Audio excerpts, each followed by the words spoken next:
벌써 시편을 35편까지 했네요. 1편부터 해가지고 35편까지 했는데 오늘은 35편입니다. 우리 다 같이 읽겠습니다. 길지만은 다 같이 시작. 여호와여, 나와 다투는 자와 다투시고 나와 싸우는 자와 싸우소서. 방패와 손방패를 잡으시고 일어나 나를 도우소서. 창을 빼사 나를 쫓는 자의 길을 막으시고 또 내 영혼에게 나는 내 구원이라 이르소서.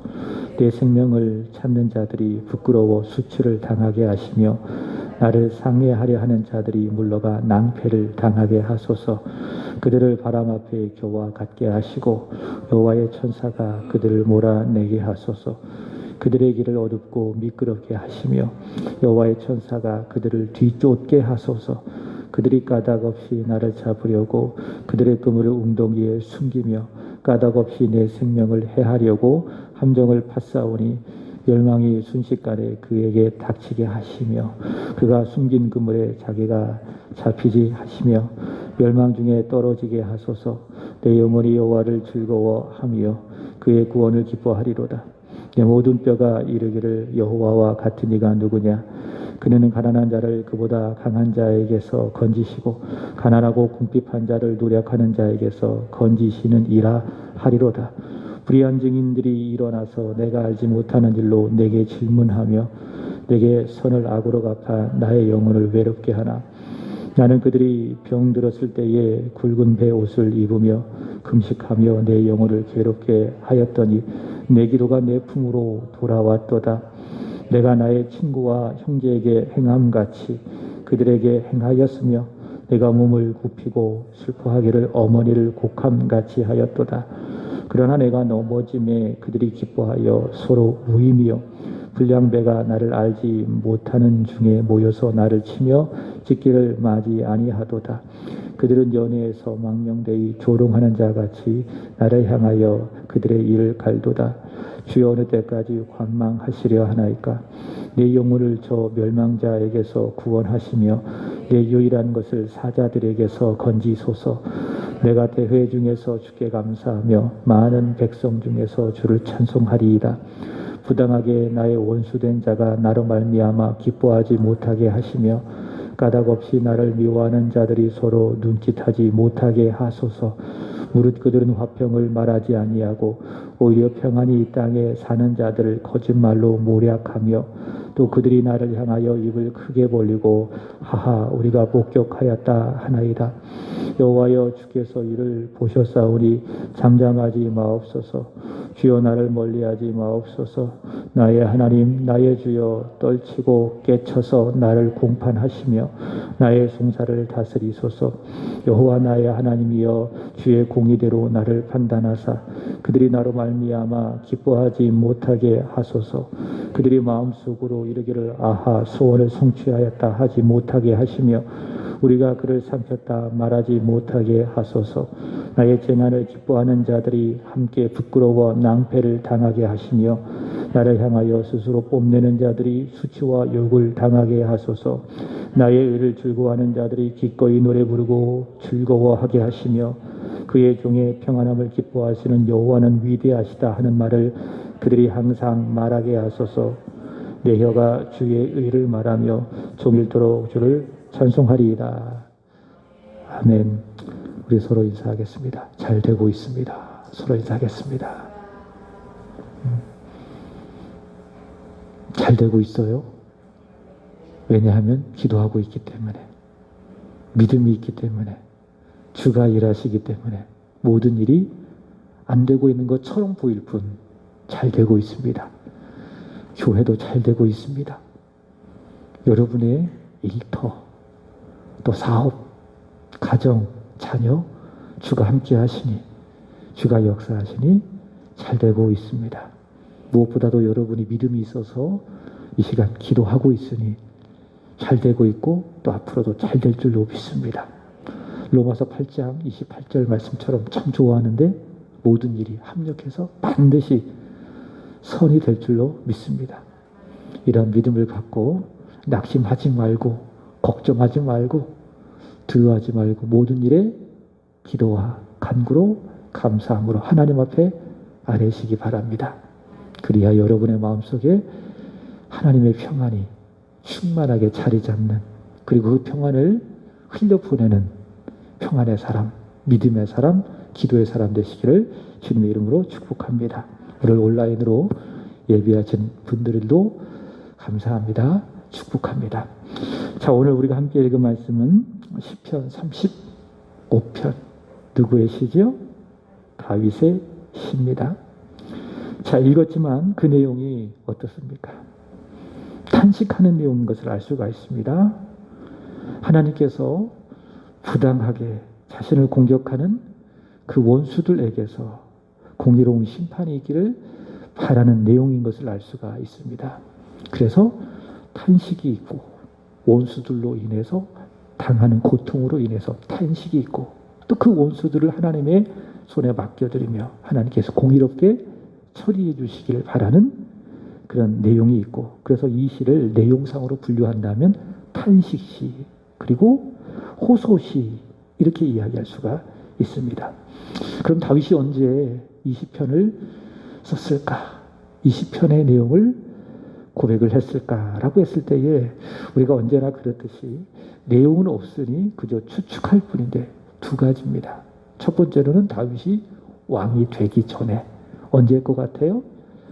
이스라엘의 초대왕 사울의 추격을 받을 때에, 사울의 핍박을 받을 때에 이 시를 썼을 것이다 라고 하는 입장이고요. 두 번째로는 그가 이스라엘의 왕이 되었을 때에 아들 압살롬의 배반으로 말미암아 여기저기 피난 다닐 때에, 어려움을 당할 때에 이 시를 쓰지 않았을까라고 추측할 뿐, 정확하게 언제 이 시를 썼다라고 말하기는 어려운데, 분명한 것은 탄식할 만큼 지금 다윗의 상황은 아주 어렵다, 아주 힘들다라는 것을 알 수가 있습니다. 자, 우리가 28절까지 이 짧지 않은 구절을 읽었는데요. 이 시편 35편은요, 크게 세 부분으로 나눌 수가 있습니다. 본문을 잘 보시면은 1절부터 9절까지, 그 다음에 10절부터 18절까지, 그 다음에 세 번째로는 19절부터 마지막 28절까지. 왜 이렇게 분류를 하는가 하면은 각 단락이 끝나는 마지막 말씀 때문에 그래요. 자, 9절 보시면은 내 영혼이 여호와를 즐거워하며 그의 구원을 기뻐하리로다, 이렇게 끝나고요. 그 다음에 두 번째 단락 10절부터 18절, 마지막 18절 보시면은 어떻게 이야기합니까? 내가 대회 중에서 주께 감사하며 많은 백성 중에서 주를 찬송하리이다. 자, 세 번째 단락 19절부터 28절인데 마지막 절에 어떻게 이야기합니까? 나의 혀가 주의 의를 말하며 종일토록 주를 찬송하리이다. 자, 이렇게 시편 35편은요, 매 단락이 끝날 때마다 내가 여호와를 즐거워합니다, 여호와께 감사합니다, 여호와께 찬송합니다 라는 것을 볼 수가 있습니다. 그래서 결국 신앙생활은 그런 거예요.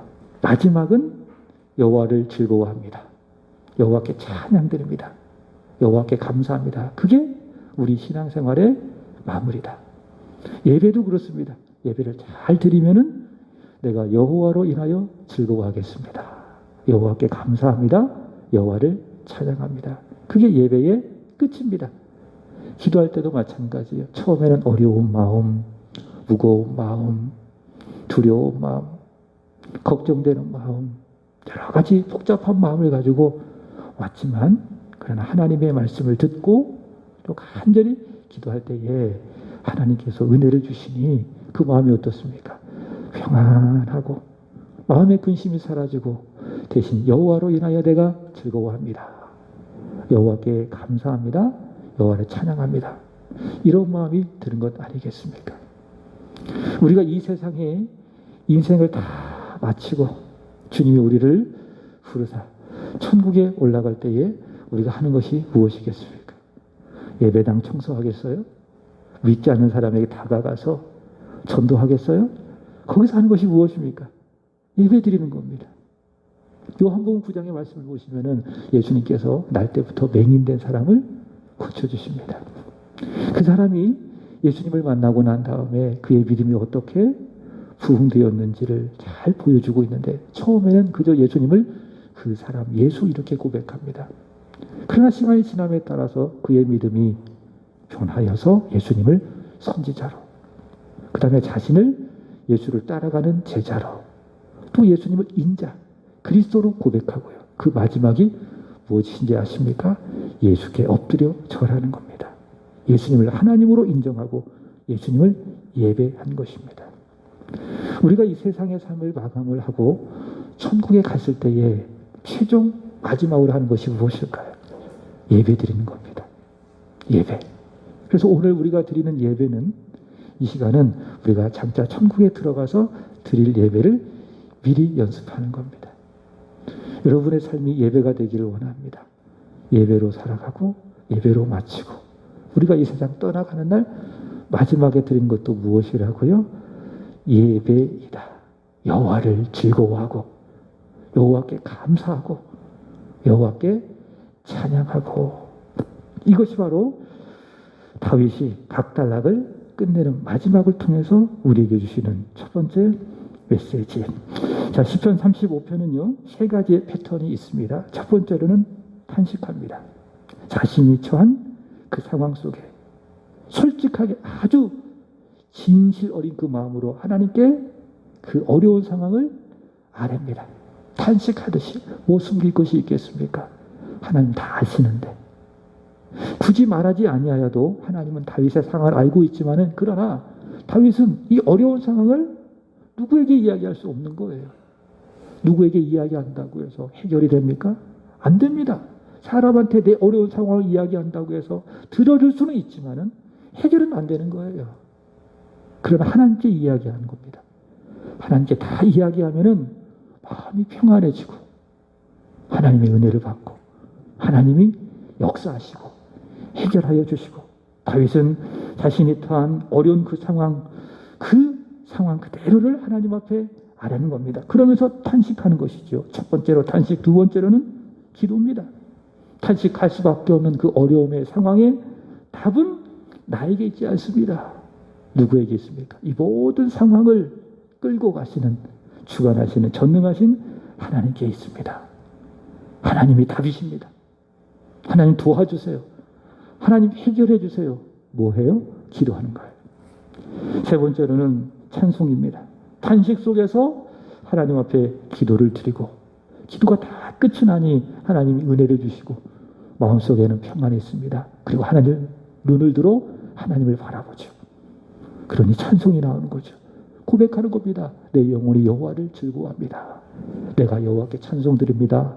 내가 여호와께 감사합니다. 자, 이렇게 세 가지 패턴이 있다라고 하는 거예요. 각 단락별로 탄식, 두 번째로는 기도, 세 번째로는 찬송, 즐거움, 감사. 요즘 할 수 있는 것이 교회가 딱 두 가지예요. 첫 번째 예배 드리는 거, 두 번째로는 기도하는 거. 근데요, 그거밖에 할 수 없어서 힘든 게 아닙니다. 하나님 앞에 할 수 있는 최고 두 가지를 할 수 있으니 기쁜 겁니다. 자꾸 긍정적으로 생각하자고요. 부정적으로 생각할 것이 하나도 없습니다. 하나님 주관하시는데, 하나님 끌고 가시는데 부정적으로 생각하고 말할 것이 무엇이 있겠습니까? 그래서 이 코로나는요, 말씀을 드렸지만은 위기가 아닙니다. 기회입니다. 교회가 가장 교회다울 수 있는 기회입니다. 우리의 믿음이 가장 좋아질 수 있는, 우리 믿음이 부흥할 수 있는 기회, 바로 코로나이다. 왜냐? 교회가 하나님을 예배할 수 있기 때문에, 우리가 더 간절히 하나님 앞에 기도할 수 있기 때문에. 그래서 요즘에 하는 기도해요. 하나님, 우리 교회가, 우리 사랑하는 성도들이 매시간 예배할 수 있어서 감사합니다.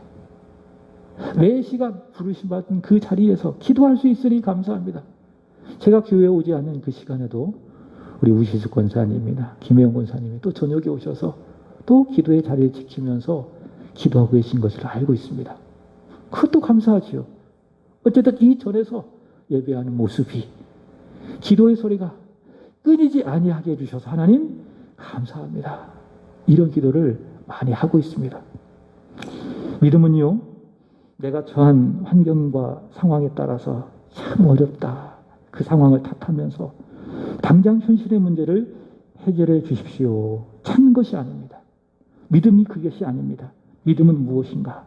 그 모든 환경과 상황을 지배하시고 답을 계신 여호와 하나님 앞에 나와 말씀드린 것처럼 예배하는 것, 그 하나님께 기도하는 것, 그것이 무엇이라고요?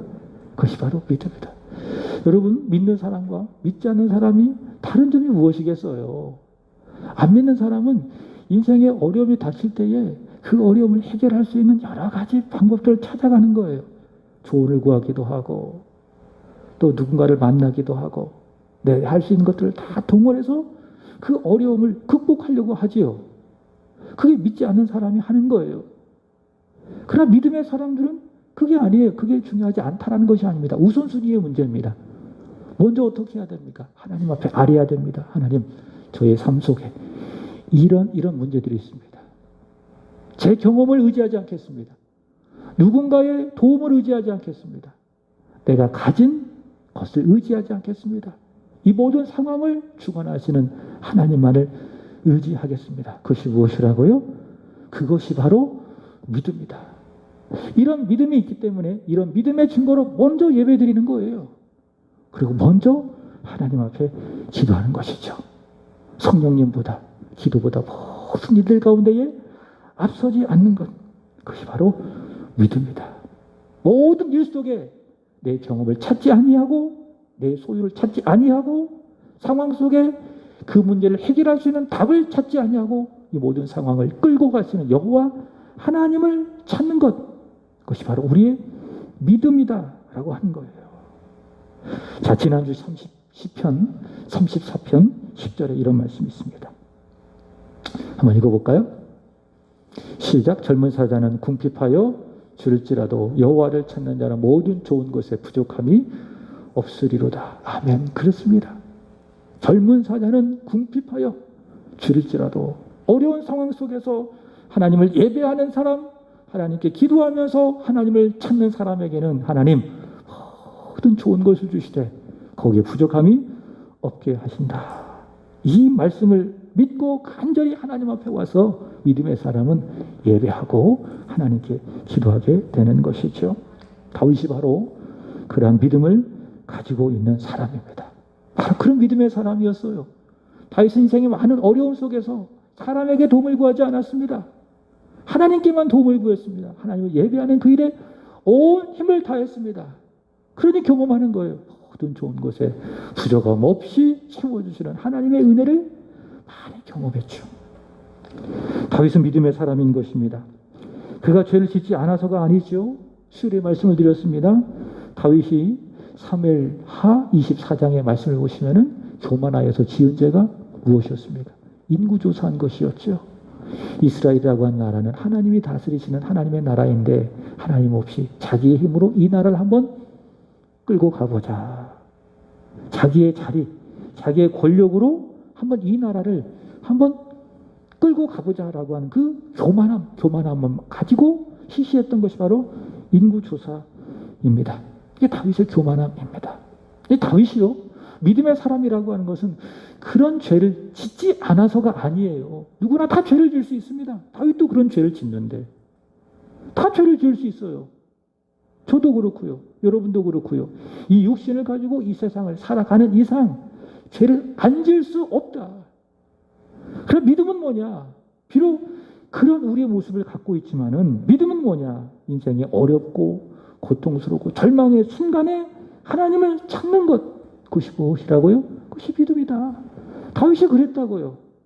죄를 안 지어서 믿음의 사람이 아니라 그런 죄짐에도 불구하고 다윗이 믿음인 사람인 것은 하나님께서 다윗을 보시고 너는 내 마음에 합한 사람이라고 인정하신 것은 인생의 숱한 어려움 속에서도 그 어려움 가운데에 그는 절망치 않냐고 하나님께 가서 하나님께 기도하며 하나님의 품을 파고들었던 그 열정, 그것이 바로 다윗의 믿음이었다라고 하는 것입니다. 다윗은 어려울 때마다 그 현실에서 벗어날 대책을 세우지 않았습니다. 하나님께 맡기며 하나님을 찾는 겁니다. 하나님을 예배하는 겁니다. 하나님을 구하는 겁니다. 그게 바로 다윗의 믿음이었다라고 하는 거예요. 오늘 본문 말씀도 마찬가지예요. 시편 5편도 마찬가지예요. 인생에 많은 어려움이 있어요.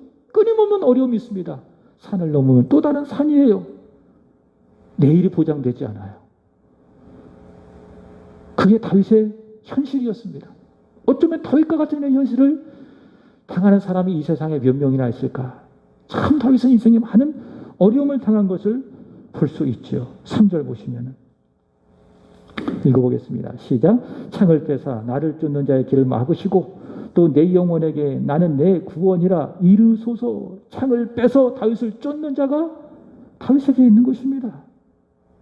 4절 보시면 내 생명을 찾는 자들이 부끄러워 수치를 당하게 하시며 나를 상해하려 하는 자들이 물러가 낭패를 당하게 하소서. 다윗의 생명을 찾는 자들이 있었습니다. 다윗을 상해하려고 추궁하는 자들, 쫓아가는 자들이 있었습니다. 그런 사람들이 계속 따라오는 그런 상황이 되는 것이지요. 근데 다윗이요, 그런 공격을 받을 만한 일을 했었는가? 다윗이 어느 정도 잘못을 했다면은 또 그래서 그들이 그렇게 한다면 이해가 되겠어요. 근데 다윗은 그런 일을 한 적이 없습니다. 어느 누구도 다윗은 모해하거나 상해하지 않았습니다. 그들이 공격을 할 만큼 다윗은 큰 잘못을 한 일이 없는 겁니다. 사울이 추격할 때도 그런 것 아니겠습니까? 다윗이 사울에게 잘못한 것이 무엇이었습니까? 오히려 사울을 위해서 충성했잖아요. 사울이 악신이 들려서 괴로워할 때마다 그 사울을 위해서 악기를 연주하고 다윗의 마음을 상쾌해 준 사람 아니겠습니까? 그리고 사울이 다스린 이스라엘을 위해서 열심히 싸운 사람 아니겠습니까? 그죠? 근데 그 사울이 창을 들고 다윗을 죽이기 위해서 쫓고 있는 거예요. 왕이 된 후에도 마찬가지죠. 아들 압살롬이 반란을 일으켰습니다. 다윗은요, 압살롬을 사랑했습니다. 반란 중에 결국 압살롬이 죽지 않았겠습니까? 다윗의 마음에는 그 압살롬밖에 없는 것입니다. 요압에게 간절히 부탁했죠. 반란을 진압하다가 그래도 나를 생각해서 압살롬을 살려달라. 근데 요압이 듣지 않았죠. 압살롬이 죽임을 당했습니다. 승전보를 올리고 돌아오는 그 순간 왕이시여 우리가 반란자를 처단했습니다. 왕이 기뻐할 줄 알았는데 다윗은 어떻게 했어요? 그 압살롬 소식부터 물어보는 거예요. 내 아들 압살롬 어떻게 됐습니까? 죽었다고 이야기하니까는 그 자리에 철푸덕 주저앉아서 우는 거죠. 압살롬아, 내 아들 압살롬아. 그렇게 다윗은요, 압살롬을 사랑했습니다. 압살롬과 함께했던 사람들도 다 다윗을 신합니다. 근데 그들이 칼을 들고 까닭없이 다윗을 공격하고 있는 것 아니겠습니까? 7절 보시면은 그들이 까닭없이 나를 잡으려고 그들의 그물을 웅덩이에 숨기며 까닭없이 내 생명을 해하려고 함정을 팠사오니 내가 그런 추격을 받을 만한 그런 공격을 받을 만한 일을 해서 이유가 있어서 나를 모해하려고 하는 것이 아니라 이유 없이 까닭없이 그들이 다윗을 핍박하고 있으니 얼마나 힘든 것입니까? 이해가 되지 않는 거예요. 내가 왜 이런 고난을 당하는지, 내가 왜 이런 아픔을 당하고 있는지 이해를 할 수가 없는 겁니다. 납득을 할 수가 없는 것입니다. 또 기가 막힌 상황이 있습니다. 12절을 보시면은 내게 손을 악으로 갚아 나의 영혼을 외롭게 하나. 다윗은 한때 자신을 추격했던 그 사람들에게 누구인지 정확하게 모르겠지만 어떻게 되었습니까? 선하게 되었습니다. 절대로 악하게 되지 않았습니다. 진실하게 선하게 됐죠. 14절 내가 나의 친구와 형제에게 행함같이 그들에게 행하였으며 어떻게 행했다고요? 나의 친구에게 그리고 형제에게 행함과도 같이 그들에게 행해 내가 몸을 굽히고 슬퍼하기를 어머니를 곡함같이 하였도다. 그들의 아픔에 동참하면서 어머니처럼 그들과 함께 울어주었다 라고 하는 것입니다. 자, 그러나 그들이 돌변한 거예요. 다윗이 베풀었던 그 선을 어떻게 했습니까? 악으로 갚는 것이죠. 악으로 갚는 것이죠. 그들과 함께 있으면서 그들을 선하게 대해주고 그들과 함께 울어주면서 형제와 같이 친구와 같이 그들과 아픔을 함께 공감하며 그들에게 위로해주고 그들에게 힘을 주었는데 그들이 그 선한 다윗의 마음을 전혀 이해하지 않고 오히려 무시하며 그 선을 악으로 갚는 이런 기가 막힌 상황 가운데에 다윗은 탄식할 수밖에 없는 것입니다. 이 상황이 매우 위중하고 매우 고통스럽고 매우 어렵기 때문에 그가 어떻게 하는 것이죠? 하나님 앞에 나아가 믿음을 가지고 간절히 기도하는 겁니다. 자, 1절 보시면은 시작. 여호와여 나와 다투는 자와 다투시고 나와 싸우는 자와 싸우소서. 이 모든 상황들을 여호와 하나님 앞에 다 맡기고 하나님의 손에 다 맡겨드리고 하나님의 처분을 기도하면서 하나님께 기도하는 것이죠. 여호와여 나와 다투는 자와 다투시고 나와 싸우는 자가 싸우소서. 이 싸움은 제가 할 싸움이 아닙니다. 저들이 나를 축격하고 있는데 제가 갚지 않겠습니다. 하나님의 손에 저들을 맡겨드립니다. 하나님 나와 다투는 자와 싸우시고 나와 싸우는 자와 하나님 싸워주십시오. 2절 방패와 방패를 잡으시고 일어나서 나를 도와주옵소서. 자, 이렇게 1절부터 28절 전체가 탄식의 상황 속에서 그 모든 것들을 여호와 하나님의 손에 맡겨드리는 기도가 되는 것이죠. 그는 자신이 해결하려고 하지 않았습니다. 그렇게 할 수도 없고요. 또 하더라도 그게 답이 아닌 것을 알았습니다. 바울은 이렇게 이야기했습니다. 로마서 12장 19절 보겠습니다. 시작. 나를 사랑하는 자들아 너희가 친히 원수 갚지 말고 하나님의 진노하심에 맡기라. 기록되었으되 원수 갚는 것이 내게 있으니 내가 갚으리라고 주께서 말씀하시느니라. 선으로 악을 갚는 그들, 까닭 없이 다윗을 추격하는 그들을 다윗은 자기가 직접 공격하지 않았습니다. 직접 맞서지 않았습니다. 어떻게 했죠? 하나님의 손에 맡겨드린 거예요. 바로 그 기도가 오늘의 말씀이에요. 하나님의 손에 다 맡겨드리면 하나님 앞에 기도하는 것이죠. 4절 내 생명을 찾는 자들이 부끄러워 수치를 당하게 하시며 나를 상해하려 하는 자들이 물러가 낭패를 당하게 하소서. 26절 나의 재난을 기뻐하는 자들이 함께 부끄러워 낭패를 당하게 하시며 나를 향하여 스스로 뽐내는 자들이 수치와 욕을 당하게 하소서. 이 말씀은 하나님의 처분에 맡겨드립니다. 공의로우신 하나님, 공의롭게 정의롭게 하나님이 처분하여 주옵소서. 바로 그 기도가 4절과 26절의 기도인 것입니다. 여러분 이렇게 탄식할 수밖에 없는 상황 속에서 모든 일들을 공의롭게 처리하시는 여호와 하나님 앞에 맡겨드리고 또 기도하잖아요. 원수 갚는 것이 내게 있는 것이 아니라 하나님께 있음을 믿고 자신의 모든 억울한 상황을 하나님 앞에 다 아뢰잖아요. 하나님께 맡겨드리잖아요. 그럼 여러분 마음속에 분노가 사라져요. 그리고 억울함도 사라져요. 그리고 걱정도 사라지는 거예요. 고통이 다 사라지는 겁니다. 그리고 하나님은 그렇게 기도하는 기도를 기뻐하시기 때문에 그에게 응답하시고 은혜를 주시는 것입니다. 수요일에 말씀을 드렸죠. 베드로전서 5장 5절의 말씀을 보시면 하나님은 교만한 자, 겸손한 자 어떻게 대우하십니까? 교만한 자를 하나님은 대적하세요. 바꿔 이야기한다면 하나님은 교만한 자에게 은혜를 안 주세요. 그래서 내 마음에 하나님이 없잖아요. 내 자아로 충만하잖아요. 성령 충만한 것이 아니라 자아로 충만하자, 자아로 충만하잖아요. 그걸 교만이라고 이야기하거든요. 교만은 내가 잘났어, 내가 힘 있어, 그것이 아니라 내 안에 하나님이 없는 거예요. 그 내가 내 인생의 주인이 되는 거예요. 그러니까 다른 사람과의 관계 속에서 내가 높아지려고 하고 다른 사람이 나 인정 안 해주면 그것 때문에 시기하고 질투하고 그런 것 아니겠습니까? 그렇게 하나님은 교만한 자에게는 하나님 은혜 주셔야 안 주셔요? 안 주시는 거예요. 그 은혜를 못 받는 사람은 다 원인이 있습니다. 다 이유가 있습니다. 교회가 은혜가 안 되고 목사가 은혜가 안 돼서 그런 것이 아니라 누구 문제예요? 내 문제예요. 내 마음에 교만이 가득 차 있기 때문에 하나님의 은혜가 주어지지도 않아요. 주어져도 받지를 못하는 것이지요. 반면에 하나님은 누구에게 은혜를 주십니까? 겸손한 자에게 은혜를 주시는 거죠.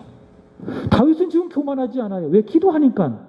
원수 갚는 것을 하나님의 손에 다 맡겨드리니까 까닭 없이 고통을 당하는 그 상황 속에서도 겸손하게 하나님 앞에 기도하니까는 그 겸손이 믿음이 되고 겸손이 통로가 되어 하나님께서 다윗에게 은혜를 주시는 거예요. 여호와 하나님은 교만한 자를 대적하시되 겸손한 자에게는 은혜를 주시느니라. 믿습니까? 그래서 기도를 통해서 은혜가 내려와요. 내가 겸손하다고 하는 표현이거든요. 겸손하다라고 하는 증거거든요. 그 기도를 하는 사람은 은혜를 받아요. 개인적으로 기도할 때도 은혜 받고 함께 모여 기도할 때도 은혜 받고 그런 마음이 좋고 평안한 것이죠. 걱정도 다 사라지고. 다윗이 그런 겁니다. 기도하지 않을 때는 두렵고 걱정되고 까닭없이 나를 공격하는 그들로 인해서 마음이 괴로웠지만은 그 모든 상황을 여호와 하나님 손에 다 맡겨드리고 기도하니 하나님께서 그에게 은혜를 주시고 두려움이 다 사라지고 걱정이 다 물러가고 하나님이 주시는 하늘의 평강이 다윗의 마음에 가득 채워지니 어떻게 됩니까? 터져나와요. 무엇이 터져나와요? 찬송이 터져나오는 거예요. 감사가 나오는 거예요. 여호와를 즐거워하겠다고 고백하는 겁니다. 그래서 여러분 감사가 되는 겁니다. 찬양이 되는 겁니다. 여호와를 즐겁게 하는 일들이 되는 것입니다. 그래서 다윗이 고백하는 것이지요. 다시 보세요. 9절 내 영혼이 여호와를 즐거워함이며 그의 구원을 기뻐하리로다. 탄식의 상황 속에서 여호와께 기도했더니 하나님이 은혜 주시고 은혜로 인하여 여호와를 즐거워하고 그가 내게 허락하신 구원을 기뻐하는 것이지요.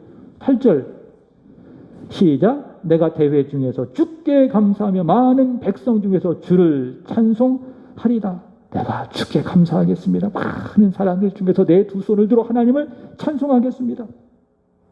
28절 나의 혀가 주의 의를 말하며 종일토록 주를 찬송합니다. 이렇게 하나님이 은혜 주시니 감사하고 찬송하고 여호와께 즐거워하게 되는 겁니다. 이거는요 기도하는 사람만이 느끼는 복입니다. 기도하는 사람만이 알아요. 기도하지 않으면 이런 다윗의 즐거움을 찬송을 감사를 할 수가 없습니다. 기도하시니 은혜 주시고 은혜 주시니 감사해서 이런 즐거움과 이런 찬양과 이런 감사가 넘치는 것이죠. 그래서 여러분 기도 많이 하십시오. 하나님은 기도하는 자에게 은혜를 주십니다. 은혜 받은 사람은 이렇게 다윗처럼 찬송하게 되고 감사하게 되는 것입니다. 자, 특별히 오늘의 말씀의 제목인데 우리 13절의 말씀을 읽어보도록 하겠습니다. 시작 나는 그들이 병들었을 때에 굵은 베옷을 입으며 금식하며 내 영혼을 괴롭게 하였더니 내 기도가 내 품으로 돌아왔도다. 아멘. 내 형제 내 친구들을 위하여 다윗은 그들에게 선을 베풀었습니다. 근데 그들이 돌변한 거지요. 선을 악으로 갚는 그 기가 막힌 그런 상황 알았겠어요? 그들이 그렇게 변할지. 다윗은 그들을 그렇게 축복했습니다. 그들이 병들었을 때에 굵은 베옷을 입고 함께 금식하며 그들을 위로해 주었고 자신의 영을 괴롭게 하며 그들을 위해서 간절히 기도했습니다. 그들의 태도가 돌변한 거죠. 근데 그 기도가 그들에게 응답되지 아니하고 그들을 축복했던 그 기도가 누구에게로? 나에게로 돌아왔다. 얼마나 감사합니까? 내가 나를 위해서 기도해도 하나님이 들으시고 나에게 응답하시지만은 내가 아니라 나를 뛰어넘어 내가 누군가를 위하여 간절히 기도했을 때에 그 기도가 결국에는 누구에게로? 나에게로 내 품으로 돌아온다라고 하는 거예요. 그래서 여러분 개인적으로 여러분에게 하나 팁을 드린다면은 중보기도를 많이 하세요. 물론 나를 위해서 기도할 제목들이 많이 있어서 기도 안 해야 되겠지만은 다른 누군가를 위해서 열심히 기도하시기 바랍니다. 저도 이제 새벽에 기도할 때도 기도 리스트가 쫙 있습니다. 우리 교회로 시작을 해서 제가 아는 분들 다 이렇게 기도해요. 그래서 저를 위한 기도는 앞에 짧게 기도하고 말씀을 전했으니까 말씀대로 살기 위해서 짧게 기도하고 뒷부분에는 저희 가족들을 위해서 짧게 기도해요. 그 대부분 몸통은 다 제가 아는 사람들, 우리 교회를 위해서 기도해요. 거의 80%, 거의 90% 가까이 그렇게 기도하거든요. 근데 놀라운 거는요. 그렇게 내가 누군가를 위해서 기도를 하잖아요. 그러면 기도가 막 돼요. 기도가 줄줄줄 나와요. 왜? 기도는요. 이기성을 갖고 있는 것이 아니라 이타성을 갖고 있는 것이 기도의 본질이거든요. 다시 말해 기도는 나를 위해서 하는 것이 아니라 상대방을 위해서 드리도록 하나님께서 우리에게 명령하신 것이 어떻게 보면 기도의 본질적인 내용이거든요. 예수님이 그런 기도하지 않으셨겠습니까? 예수님 보세요. 자신을 위해서 살지 않으셨죠? 기도도 마찬가지예요. 밤이 맞도록 예수께서 기도하셨을 때 자신을 위해서 기도하셨겠어요? 다 우리를 위해서 기도하신 거예요. 심지어 십자가에서 못 박으셨을 때도, 못 박히셨을 때도 예수님 자기를 핍박하는 자들을 위하여 예수님 기도하셨습니다. 그게 기도예요. 나를 뛰어넘어서 하나님의 영광을 위해서 기도하고 우리 주변의 형제와 자매들을 위해서 기도하고 그것이 바로 기도의 본질적인 내용이어야 한다. 그런 기도를 들 때 기도가 잘 되어진다. 그리고 그 기도가 응답이 되는 거예요. 그리고 그 사람에게 내가 기도했는데 응답이 안 되면 그 기도가 누구한테로 돌아온다고요? 나한테로 돌아와요. 오늘 다윗의 기도처럼 내 기도가 결국엔 누구의 품으로? 내 품으로 돌아오게 되는 것입니다. 이 원리는 여러분 마태복음 10장 11절에서 13절에 잘 나와 있습니다. 먼저 11절 보시면은 시작. 어떤 성이나 마을에 들어가든지 그 중에 합당한 자를 찾아내어 너희가 떠나가기까지 거기서 머물라. 예수님께서 보내신 전도자들이 있는데 그 성에 가서 거기서 머무러라. 12절 시작. 또 그 집에 들어가면서 평안하기를 빌라. 그 집을 위해서 기도하라고요. 이 집에 평안이 임하기를 원합니다. 하나님의 평안이 임하기를 원합니다. 기도해라. 13절 말씀이 중요한데 시작. 그 집이 이에 합당하면 너희가 빈 평안이 거기에 임할 것이요 만일 합당하지 아니하면 그 평안이 누구에게로? 너희에게로 돌아갈 것이라. 내가 축복하고 기도하는 그 내용이 합당하면 그 집에 임하게 될 것이지만 그러나 합당하지 않다면 그 네가 빌었던 그 평안이 누구에게로? 너에게로 돌아가게 될 것이다. 그래서 하나님은 절대로 실수하지 않는 분이십니다. 우리는 실언하고 실수해도 하나님은 실수하지 아니하십니다. 내가 드린 기도, 믿음으로 드려진 모든 기도 하나도 땅에 떨어뜨리지 아니하고 반드시 이루어 가시는 하나님. 내가 누군가를 위해서 축복하고 심지어 오늘 다윗처럼 나를 향하여 악으로 갚는 사람을 위해서라도 내가 간절히 기도한다면은 그 기도를 하나님이 기뻐하시고 그 기도가 그 사람에게 응답되지 않는다면은 응답되면 감사하고 응답되지 않는다면 누구에게로? 내 품으로. 내 기도가 내 품으로 돌아온다라고 하는 것입니다. 그것이 바로 하나님께서 오늘 우리 다윗에게 주신 말씀. 그래서 여러분 따라서 합니다. 기도하는 자는 실패하지 않는다. 믿습니까? 기도하는 자는 절대로 실패하지 않습니다. 하나님이 그 기도를 들으시고 응답하시기 때문에 내가 누군가를 위해서 기도할 때에 그 기도가 그 사람에게 반드시 응답될 것이고 혹 응답되지 않는다면 그 기도가 어떻게 돼요? 내 품으로 돌아올 것이기 때문에 말씀을 마칩니다. 우리가 비록 여러 가지 어려운 상황에 놓여 있지만은 하나님 겸손하게 기도하는 자는 결코 외면하지 아니하시고 그 기도를 들으시고 응답하사 마음의 평안을 주시고 그 기도가 응답되지 않는다면 누군가에게 결국 내 품으로 돌아오게 하시는 하나님.